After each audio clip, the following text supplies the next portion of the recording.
एक बार एक जर्मन, एक इतावली और बंता मरने वालों की पंक्ति में खड़े थे। जेलर ने कहा, तुम्हें मरने के 3 तरीके में से किसी एक का चयन करना होगा।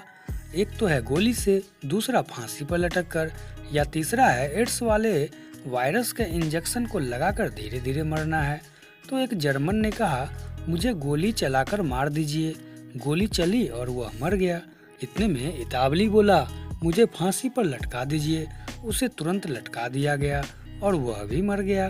बंता ने दोनों को मरते हुए देखा, फिर जेलर की तरफ देखकर बोला, साहब मुझे वह एड्स वायरस वाला इंजेक्शन लगा दीजिए। बंता को इंजेक्शन दिया गया और वह बंता हंसते हंसते गिर पड़ा।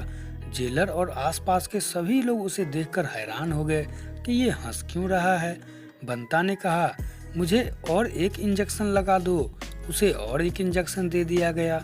अब वह और भी ज्यादा जोर जोर से हंस पड़ा। हंसते हंसते आंखों से आंसू निकल पड़े। आखिरकार चिढ़कर जेलर ने उससे पूछ ही लिया, तुम्हारे इस तरह हंसने का मैं कारण जान सकता हूँ क्या?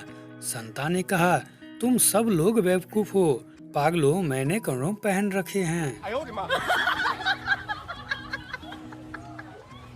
एक बार 18 वर्ष की एक लड़की एक दिन अपनी माँ के पास गई और तबीयत खराब और जी मचलने की शिकायत करने लगी। उसकी माँ उसे लेकर डॉक्टर के पास पहुँची तो पाया कि वह गर्भवती है। इतने में उसकी माँ रोती पिटती उसे कोसती हुई घर ले आई और बोली, वह कौन है जिसका पाप तेरे पेट में पल रहा है, जिसने यह दुष्कर्म किया है? जल्दी से उसे यहाँ बुला, नहीं तो तुझे जान से मार दूंगी। लड़की ने रोते रोते एक फोन किया। लगभग आधे घंटे बाद एक शानदार गाड़ी दरवाजे पर आकर रुकी। उसमें से एक सुंदर सा नौजवान निकला और अंदर आकर सोफे पर बैठ गया और बोला, मैं ही हूँ वह आदमी जिसकी वजह से आपको परेशानी हुई है। मैं आप लोगों का अपराधी हूँ, लेकिन मैं उसका दंड भुगतने को तैयार हूँ। देखिए, मैं आपकी बेटी से शादी तो नहीं कर सकता क्योंकि उसके लिए मेरे पिताजी कभी राजी नहीं होंगे, पर मैं पैसे देकर आपकी मदद जरूर कर सकता हूँ। मैं आपकी बेटी की सारी जिंदगी की जिम्मेवारी लेता हूँ। अगर उसके लड़की हुई तो उसके नाम 5 करोड़ रुपए, एक बंगला, एक गाड़ी और एक नई फैक्ट्री लगवा दूंगा। अगर लड़का हुआ तो उसके नाम 10 करोड़ रुपए, मुंबई और दिल्ली दोनों शहरों में एक एक आलीशान कोठी और एक बड़ी फैक्ट्री बनवा दूंगा। अगर बदकिस्मती से गर्भपात हो गया तो आप ही बताइए मुझे क्या करना चाहिए।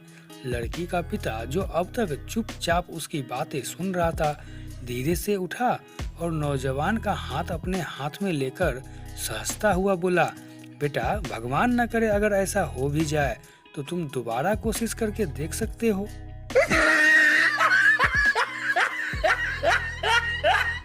एक बार एक मेडिकल साइंस का एक प्रोफेसर कक्षा को पहला लेक्चर दे रहा था।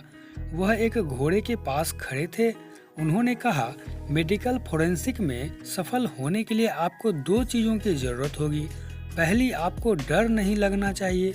और ऐसा कहकर उसने अपनी एक उंगली घोड़े के पछवाड़े मार्ग में डाल दी और फिर उंगली चाटने लगा।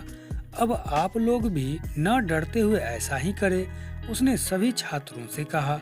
कुछ मिनटों की अजीब सी शांति के बाद कक्षा में उपस्थित छात्रों ने वैसा ही किया जैसा उसे कहा गया था। दूसरी बात, अब प्रोफेसर कहना जारी रखे, आपको सारी चीजों व घटनाओं को ध्यान से देखने की कला भी आनी चाहिए। जैसे आप लोगों में से कितनों ने यह गौर किया कि मैंने अपनी बड़ी उंगली को घोड़े के पछवाड़े में डाली थी पर अपनी छोटी उंगली को चाटा था। No, no, no, no.